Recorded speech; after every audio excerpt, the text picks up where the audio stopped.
Centro de alabanza y proclamación, el hogar de todas las familias. Quiero compartir una palabra que para mí ha sido de mucha bendición. He titulado esta predicación, esta conferencia, Creer para un milagro. ¿Cuántos necesitan un milagro hoy? ¿Cuántos necesitan? Un milagro de sanidad, un milagro para ese problema, esa dificultad que estás enfrentando, un milagro financiero. Entonces, si tú necesitas, hermano, esta palabra es para ti. Y quisiera empezar con Romanos 12:2, en la nueva versión. Dice la palabra: no se amolden al mundo actual, sino sean transformados mediante la renovación de su mente, dice. Sean transformados mediante la renovación de su mente. Cuando llegamos a los pies de Cristo, lo primero que tenemos que empezar a trabajar es cambiar nuestra mente.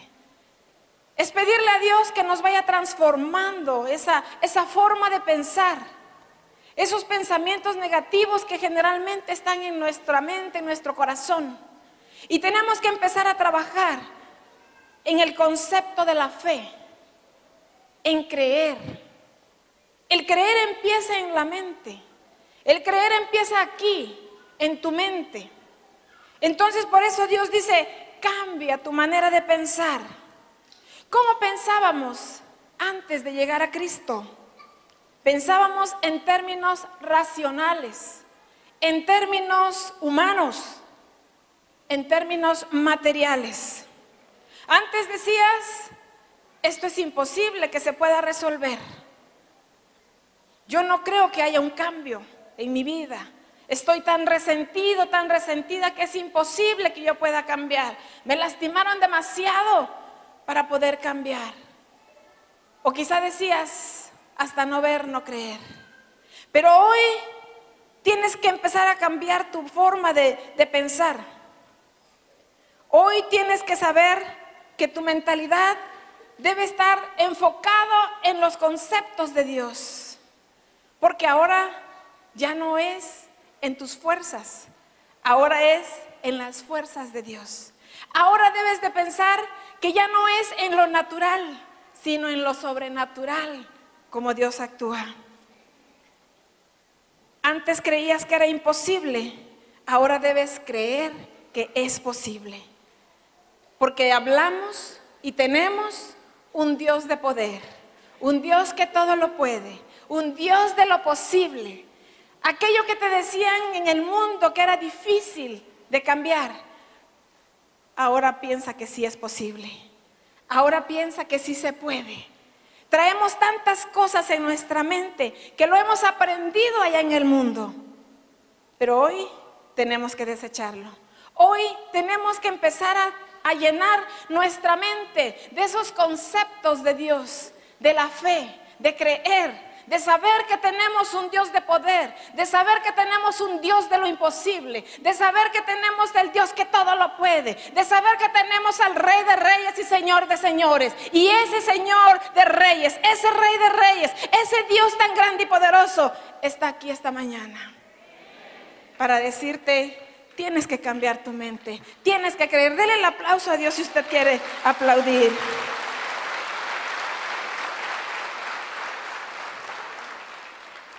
Ya no pienses en base a las circunstancias que estás pasando. Piensa ahora en el poder del Dios tan grande que tenemos. Porque creer es la base para los milagros. Y hoy necesitamos milagros de sanidad, milagros para esas dificultades que estás enfrentando y milagros financieros. Y quiero darles 3 historias que nos comprueban que creer es la diferencia para recibir el milagro. Porque en realidad, para que sucedan los milagros, lo único que tiene que darse en tu mente es creer que sí se puede. Y quiero compartirte 3 historias de la Biblia, diferentes, pero algo en común: le creyeron a Dios. Marcos 5, 21 al 24 en la Reina Valera. Pasando otra vez Jesús en una barca a la otra orilla, se reunió alrededor de él una gran multitud y él estaba junto al mar. Y vino uno de los principales de la sinagoga llamado Jairo, y luego que le vio, se postró a sus pies y le rogaba mucho diciendo: mi hija está agonizando, ven y pon las manos sobre ella para que sea salva y vivirá. 24. Fue pues con él y le seguía una gran multitud y le apretaban. En ese tiempo Jesús en Galilea está realizando muchos milagros. Por donde quiera que él caminaba, realizaba milagros. Y dice que pasando de una orilla a la otra, la gente, la multitud le seguía, porque estaban viendo las maravillas que él estaba haciendo. Estaban viendo los milagros que él estaba realizando en la gente. Pero Jesús está hoy aquí y está caminando en los pasillos también, para decirte que esos milagros que él hizo ayer, hoy también los quiere hacer contigo. Y estando en ese caminar, en ese trabajo que él estaba realizando, llega un hombre dice que era uno de los principales. Habla o se refiere a que no era cualquier persona, sino era uno que tenía un rango, una función importante. Y cuando él escucha que Jesús va caminando, él corre, dice. Él corre hacia él. ¿Sabe por qué? Porque había escuchado ya los milagros que Jesús hacía. Y este hombre va a Jesús porque su hija estaba enferma. Estaba gravemente enferma, dice. Él llega con él, se arrodilla, le pide, le clama, le ruega, dice. En el verso 22 dice, luego que le vio, se postró. El verso 23 dice, y le rogaba mucho, diciendo, mi hija está agonizando, ven y pon las manos sobre ella para que sea salva y vivirá. A este hombre no le importó su condición de funcionario o su condición social. Él lo que quería era que su hija fuera sana. Y él corrió a Jesús. ¿Sabe por qué corrió a Jesús? Porque sabía que era el único que podía sanar a su hija. Le creía que era el único que podía ayudarle. Él dice que llega y le dice, ¿sabes qué? Te ruego que vengas. Le dice, imagínese, pon tus manos y mi hija será sana y vivirá. Le estaba creyendo a Jesús que él era el único que podría hacer el milagro en la vida de su hija. A él no le importó su condición. Él dominó todo su orgullo, se humilló porque estaba de por medio la vida de su hija. Él dice que fue y estaba esperando que hiciera el milagro. Su hija de 12 años estaba realmente grave, pero le cree a Jesús que Él es el que pueda sanar. Y quizá tú estás aquí esta mañana con un problema de salud, una enfermedad que quizás te han dicho incurable, un diagnóstico terrible, un diagnóstico que te ha dado mucho miedo, te ha dado temor, porque no sabes qué hacer. El médico te ha dicho el peor diagnóstico. Pero sabes, no le creas mucho a los médicos, porque el que tiene la última palabra es nuestro Dios. El que tiene la última palabra es nuestro Dios. Déjame decirte esta mañana que cualquier enfermedad que tú estés enfrentando, cualquier diagnóstico que te hayan dado, no importa si te dijeron que solo tienes 6 meses de vida, no importa, porque lo que importa es que le creas a Dios, que Él es el médico divino, el médico que puede sanar esa enfermedad. Y Él está aquí esta mañana para decirte, aquí estoy para sanarte, aquí estoy para darte curación. No importa qué diagnóstico te han dado, Él está aquí y quiere sanarte. Él está aquí y quiere sanar tu enfermedad. La historia dice que Jesús se va con él. En el verso 24 dice, y se va con él. Empieza a caminar, pero sucede una interrupción. Jesús andaba en medio de mucha gente, Y era normal que mucha gente quisiera hablarle, tocarle y decir: Señor, sáname. Estaban viendo todos los milagros que él estaba haciendo. Jairo está con Jesús. Empiezan a caminar en dirección de la casa de Jairo. Pero aparece ahí alguien, una persona que también necesitaba del poder de Jesús. Una mujer que por mucho tiempo había sufrido una enfermedad incurable. Había gastado mucho, pero sabía que su Señor Jesús estaba por ahí. Y ella dijo: yo no pierdo la oportunidad de llegar y que me sane. Y así fue. Pero me enfoco a Jairo. Jairo está ahí. Cuando sucede esta interrupción, yo me puedo imaginar la cara de Jairo cuando dice: Señor, es que está grave, ¿por qué te detienes? Y el Señor pareciera que se olvida de Jairo y empieza a atender a la mujer enferma también. ¿Se pueden ustedes imaginar si usted estuviera ahí? ¿Qué pensaría? Señor, yo te vi primero, yo te dije a ti primero. ¿Por qué te detienes con ella? Ve y sana a mi hija y regresa y atiéndela. ¿Qué tanto nos diríamos? Pero eso no es lo peor, digamos. Inmediatamente llega la peor noticia, hablando humanamente.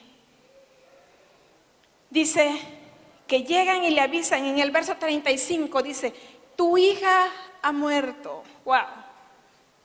Qué noticia tan terrible, ¿verdad? Imagínense que estemos en esa situación y lleguen y le dicen: tu hija ha muerto. ¿Qué haría usted? ¿Qué haría? Se desplomaría. Caeríamos desmayados del dolor, de la angustia, y diríamos: no es posible que esto suceda. Pero inmediatamente el maestro dice que escucha eso. Los discípulos, la gente le decía: ya no molestes al maestro, tu hija ya está muerta. Pero el maestro Jesús le dice, interviene rápidamente, y mire las palabras que le dice en el verso 35, 36.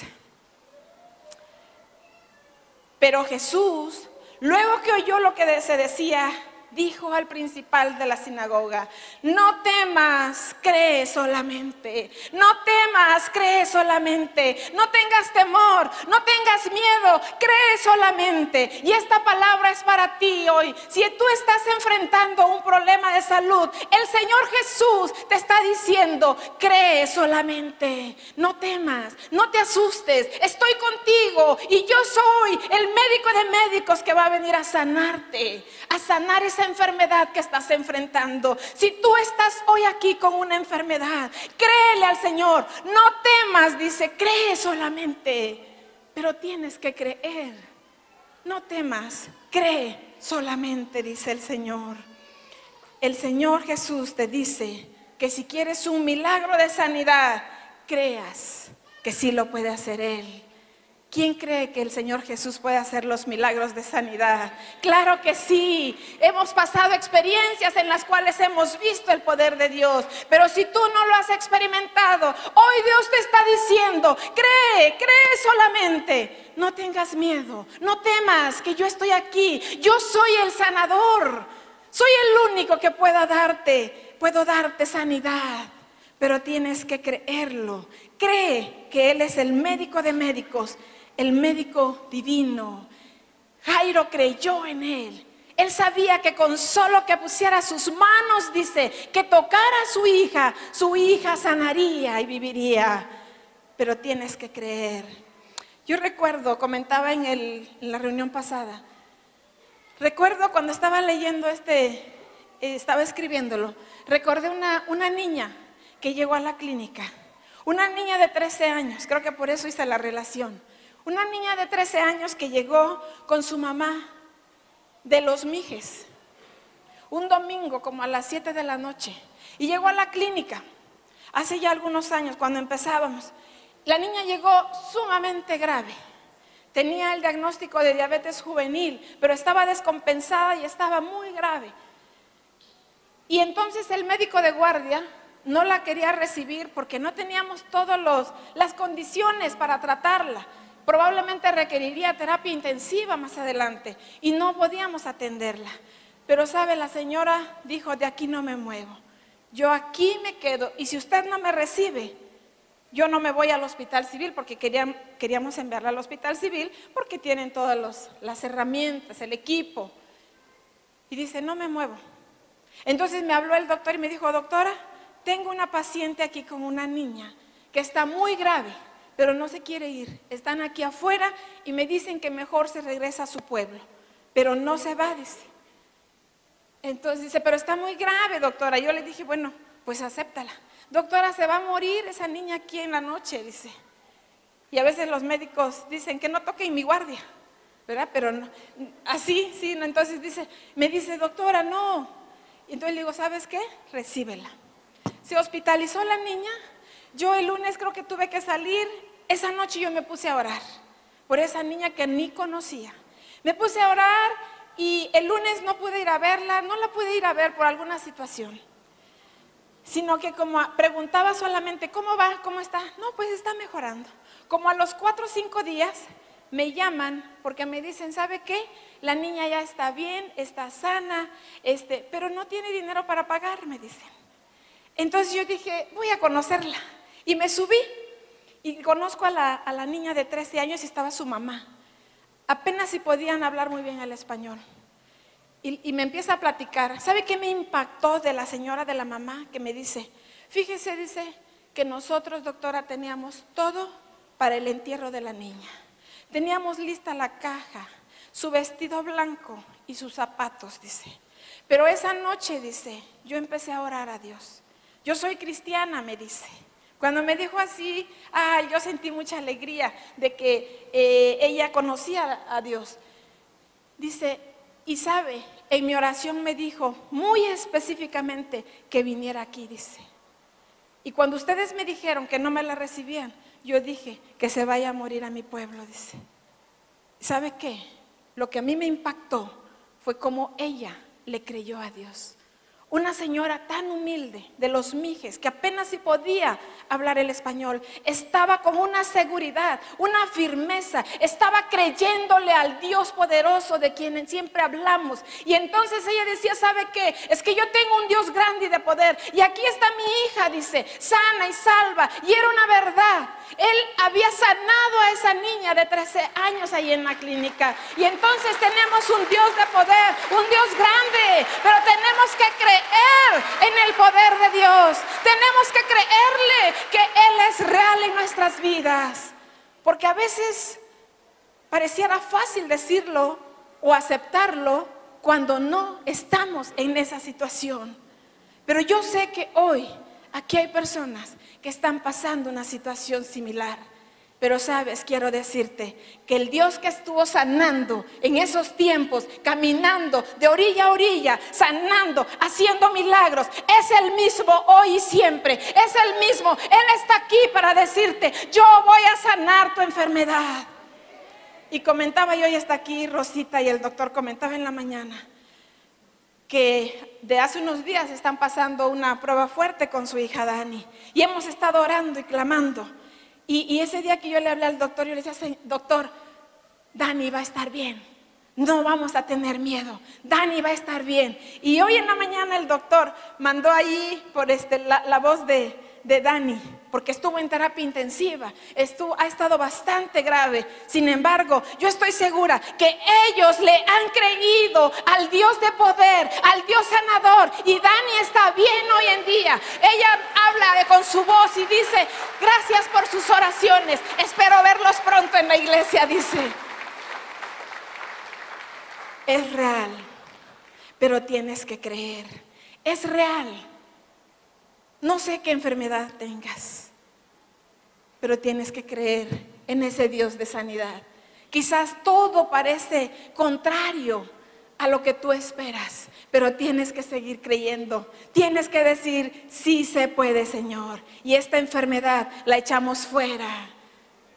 Quizás sea una enfermedad física o una enfermedad del alma, una depresión profunda. No sé qué estés pasando, pero si estás aquí esta mañana, Dios te quiere decir, yo soy tu sanador. Yo soy el Dios de milagros. Yo soy el que puedo ayudarte. Nadie más que el Señor de señores, Rey de reyes de nuestras vidas. Denle un aplauso al Señor.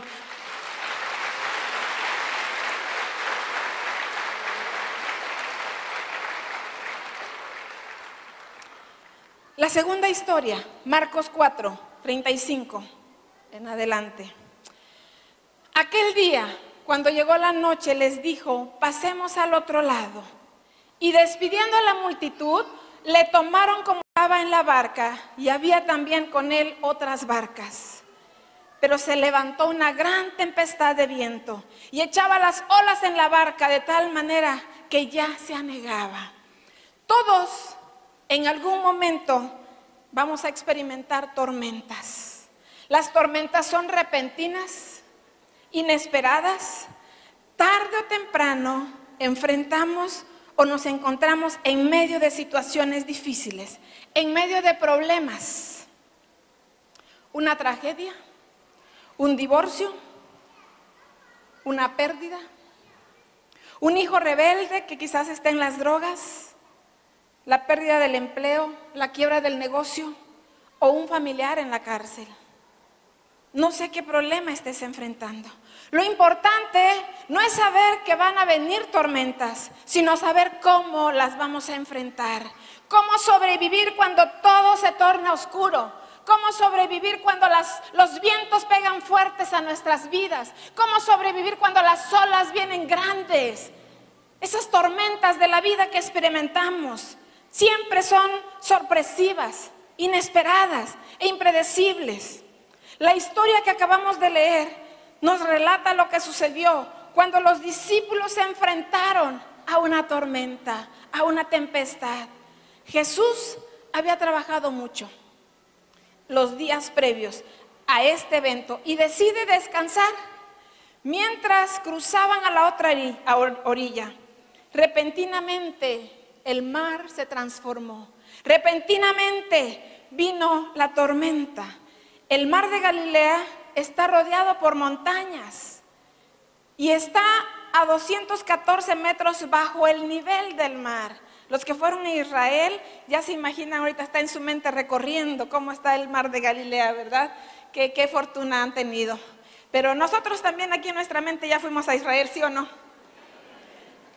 Y entonces esto hace que en el mar de Galilea repentinamente se formen tormentas, tormentas muy fuertes, vientos fuertes, ¿sí? Entonces los discípulos, fíjense, están en la barca y se asustaron cuando empezó la tormenta. A pesar de que ellos eran pescadores y sabían lo que sucedía en el mar de manera frecuente, en esta ocasión están asustados. La tormenta es demasiado grande. Le hicieron frente ellos, hicieron todo lo que podían hacer humanamente, pero estaban asustados.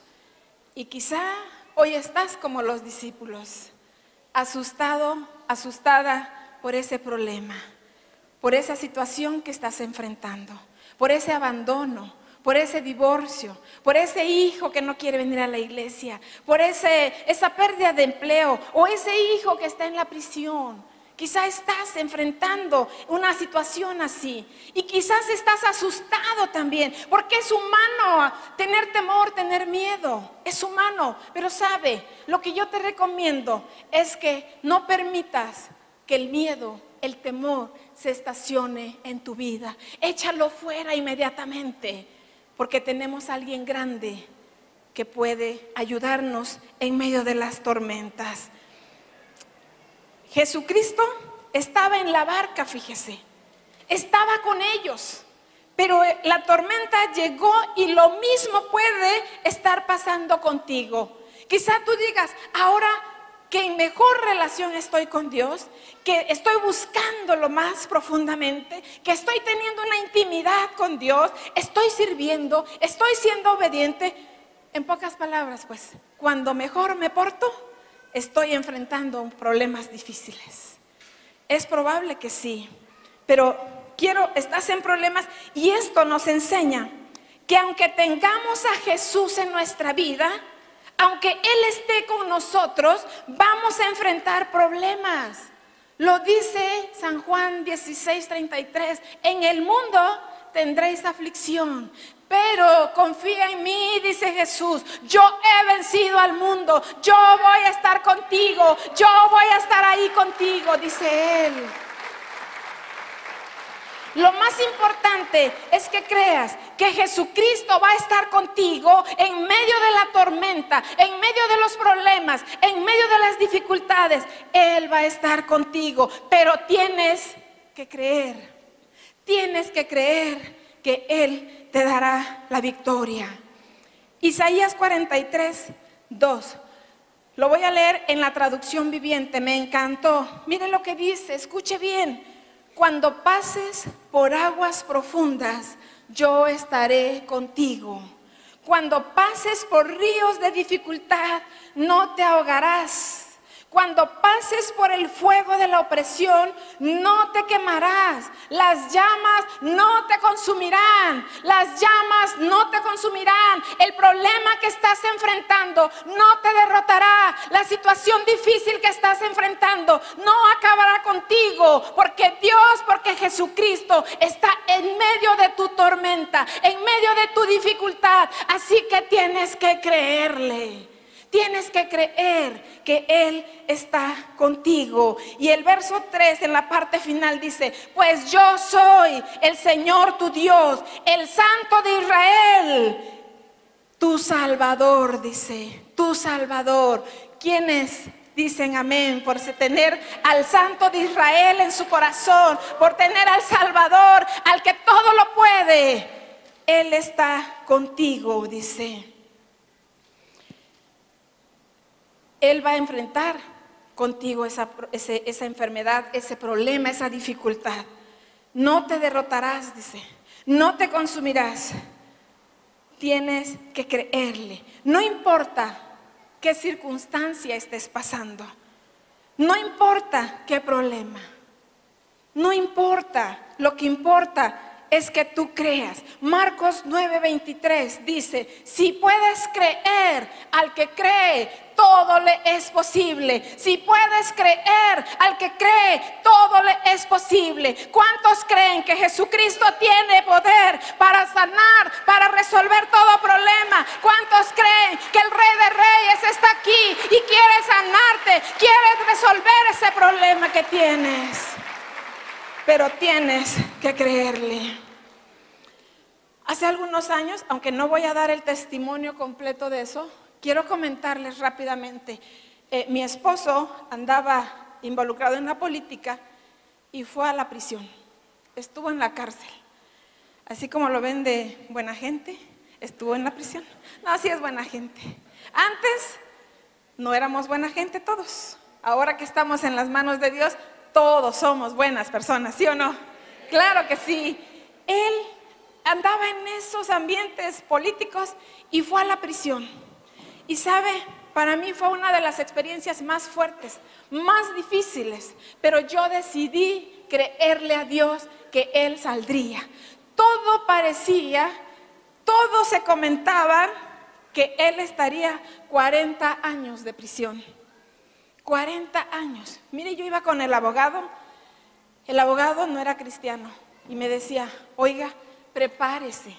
Yo quiero que usted esté preparada porque su esposo es posible que se quede 40 años en la prisión. Yo le decía: no va a estar 40 años, porque yo tengo un Dios grande y de poder. Yo tengo un Dios de lo imposible, le decía. Y se reía. Me decía: ay, usted y sus creencias, me decía. Sí, le creo, le decía. Me dijo un día: oiga, doctora, llegué como a las 8 de la noche a su oficina. Y me dice: ¿con quién viene? Vengo sola. No ande sola, dice. ¿Sabe? Ayer, dice, anoche me siguieron unos tipos, dice.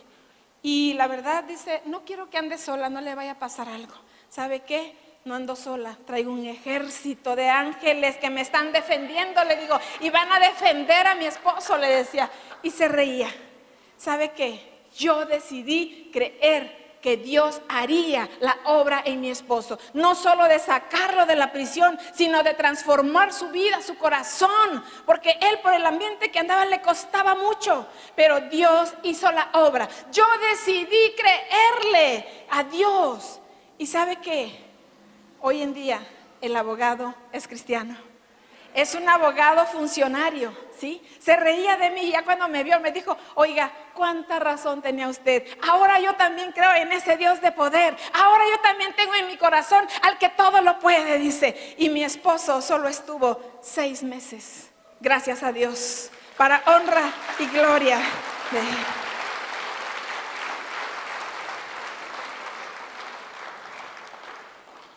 Pero tienes que creer que tienes un Dios de poder. Me gusta el Salmo 147:5 que dice, grande es el Señor nuestro y de mucho poder, dice. Grande es el Señor nuestro y de mucho poder. Ese es el Dios en quien creemos.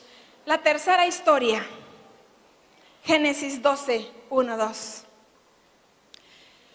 Pero Jehová había dicho a Abraham, vete de tu tierra y de tu parentela y de la casa de tu padre a la tierra que te mostraré. Y haré de ti una nación grande y te bendeciré y engrandeceré tu nombre y serás bendición, dice. Dios escoge a un hombre para llevar a cabo su plan de salvación para la humanidad. Pero este llamado incluía demandas y promesas. Dentro de las demandas, Abraham tenía que dejar su tierra, tenía que dejar a su padre, dice. Y esto obviamente significaba dejar algo muy querido, muy valorado, muy apreciado, afectivamente, familiarmente. Representaba su seguridad, su comodidad, el calor de un hogar, de una familia. Pero esto también incluía a la herencia y al lugar privilegiado que Abraham tenía como primogénito, porque así lo marcaba el sistema patriarcal. Abraham debía ir a una tierra que en su momento Dios le mostraría, dice. Ni siquiera le dijo como para que Abraham se emocionara mucho y le dijo, ¿sabes qué? Esa tierra tan hermosa, bonita que ves ahí, esa te voy a dar. No, la Biblia dice que le mostraría. O sea, no sabía Abraham. Entonces, abandono, inseguridad, renuncia y aceptación de lo desconocido eran las condiciones que Dios había dado a Abraham. Pero también le dio promesas. Le dijo a Abraham que haría de él una gran nación, lo cual implicaba descendencia, que hasta ese momento Abraham no tenía. Y además incluía territorio geográfico, o sea, tierras, bienes. Y Dios también le dio la promesa de que iba a bendecir el nombre de Abraham en medio de la humanidad, de manera que se convertiría Abraham en un hombre de bendición. Verso 1 dice, vete de tu tierra. Y el verso 4 dice, se fue Abraham. ¿Por qué Abraham se va? ¿Por qué Abraham decide irse? ¿Sabe por qué? Por la única y sencilla razón de que Abraham le creyó a Dios. Le creyó a sus promesas que le había dado. Y hasta el día de hoy, Abraham es un icono bíblico de bendición en muchas áreas, pero especialmente en una, en bendición financiera. Abraham deja todo, su tierra, su parentela, su padre, creyendo verdaderamente que Dios cumpliría sus promesas de bendición. El capítulo 12:2 dice, te bendeciré. Y pasa el tiempo, se va, pasa un buen tiempo, y veamos qué dice el capítulo 13:2. ¿Y Abraham qué dice? Era riquísimo en ganado, en plata y en oro. Las promesas de Dios se estaban cumpliendo. Las promesas que Dios te da se cumplen, hermano, porque Dios es fiel, pero tienes que creerle. Tienes que creer que Él verdaderamente derramará bendición a tu vida. Ahí estaba la promesa cumpliéndose. Abraham dice, era riquísimo. ¿Recuerdan ustedes que Lot, su sobrino, andaba con él? Y entonces, fíjense que surge, también había sido bendecido. Pero miren lo que dice de Abraham, como dijo, y de Lot, que dice en el capítulo 13:5. También Lot, que andaba con Abraham, tenía ¿qué? Ovejas, vacas y tiendas. También era bendecido, pero no dice riquísimo como Abraham. Abraham era riquísimo y en este momento surgen conflictos, surgen problemas por tener demasiado. Fíjense, qué bonitos problemas. ¿Cuántos quieren de esos problemas? ¿Verdad? Que tengamos problemas porque tenemos demasiado. Lot y Abraham empezaron a tener diferencias, no exactamente ellos, sino sus gentes que estaban a su cargo cuidando todo, porque era demasiado lo que tenían, de tal manera que Abraham toma una decisión y le dice: Lot, escoge la tierra que tú quieras, para allá o para acá, enfrente, donde tú quieras. Abraham le da a escoger, y ¿sabe? Lot, de una manera ventajosa, tomó la mejor tierra, porque dice que tomó la llanura del Jordán, y esa tierra era la ideal para el ganado, mucha agua, lo ideal para seguir creciendo. Lot pudo haber tomado la decisión de tomar esa tierra, pero le dio la oportunidad. ¿Saben por qué? Porque había tomado la decisión de la iniciativa, mostrando su bondad y además practicando ya de ser un hombre de bendición. Estaba ya siendo bendición, pero sobre todo él estaba bajo el cuidado, sobre toda circunstancia que Abraham estaba pasando. Él decía: yo te sigo creyendo, mi Dios, que tú seguirás bendiciéndome.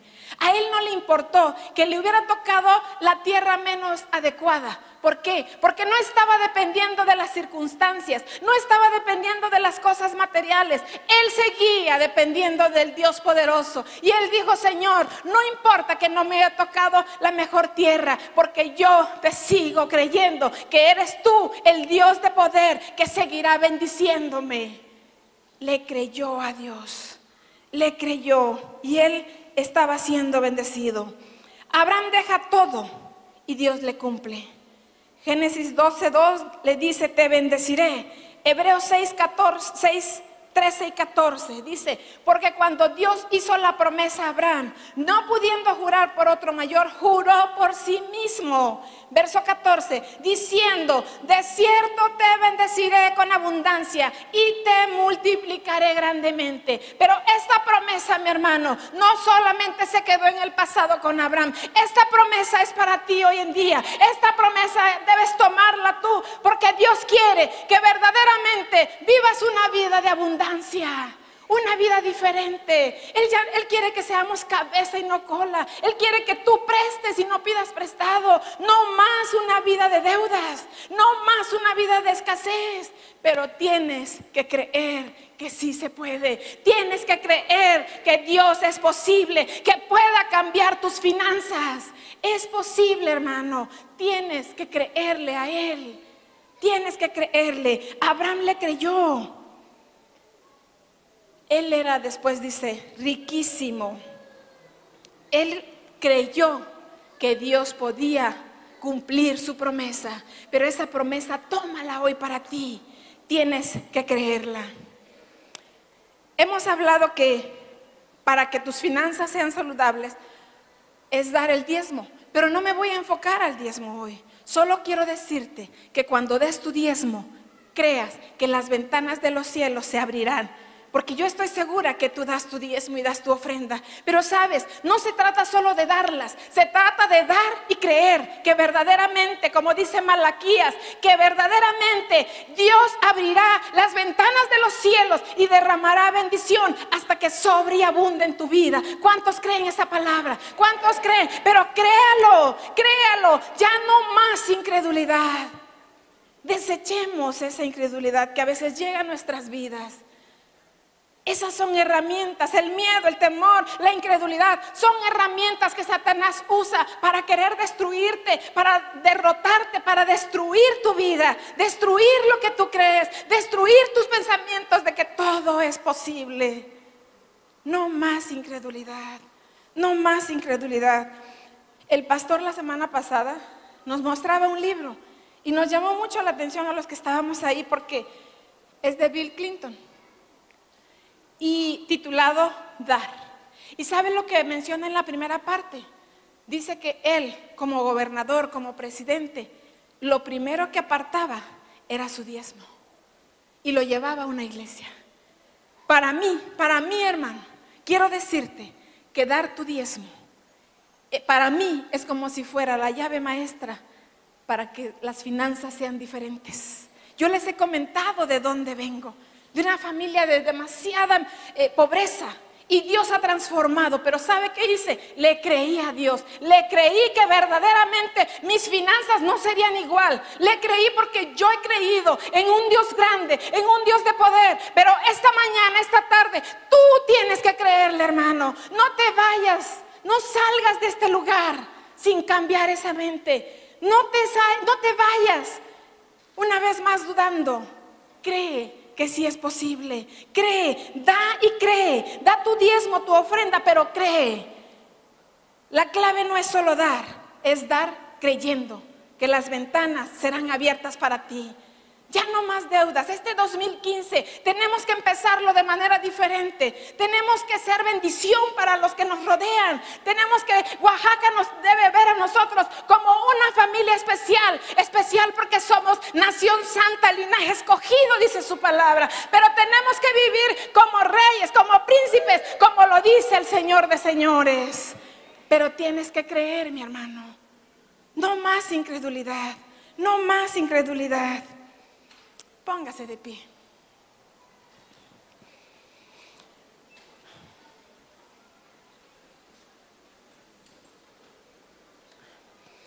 Te he comentado, hermano, 3 historias diferentes de sanidad, de los problemas que tenemos y que Dios quiere darnos victoria, y de finanzas. ¿Cuántos quieren un milagro esta mañana? ¿Cuántos quieren un milagro? Tú, amigo, amiga, que vienes por primera vez, debes creer que hablamos de un Dios de lo posible. Debes creer que tenemos un Dios grande y poderoso. Y esta mañana Dios está aquí y te pregunta. Recuerdo la historia de los 2 ciegos que llegan corriendo con Jesús cuando andaba ahí también en ese caminar, que le dicen: Señor, Hijo de David, Maestro, Hijo de David, sánanos, que recobremos la vista. Y el Señor les hace una pregunta: ¿crees que yo pueda sanarte? ¿Crees que yo pueda hacer algo por ti? Pero esta mañana Dios te la hace a ti. Y si tú quieres un milagro en esta mañana, yo te pido que pases rápidamente aquí. Vamos a orar, porque yo sí le creo al Dios grande y poderoso. Pero sabes, si tú vienes aquí, ven creyendo ya. Cambia tu mente, ven creyendo. Pasa aquí rápidamente y dile: Señor, yo quiero creerte. Me ha costado cambiar esta mentalidad, pero esta mañana quiero decirte que tú eres mi Señor, que tú eres el que va a transformar mi vida. Esa enfermedad que tú estás pasando, aquí ven y vamos a ponerla en las manos de Dios. Pero cree que esta mañana, que esta tarde, Dios hará un milagro en tu vida. Él va a hacer un milagro en tu vida. Y estás haciendo milagros en todos los que estamos aquí, porque estamos creyendo, Padre, que tú eres el Dios de poder, el Dios de lo imposible. Si podemos creer, dice tu palabra, todo al que cree le es posible. Y esta mañana aquí estamos, Padre, creyendo, sí, creyendo en sanidad, creyendo en soluciones para los problemas y creyendo en que las finanzas serán diferentes, Padre, porque tú eres un Dios de poder, tú eres un Dios de milagros.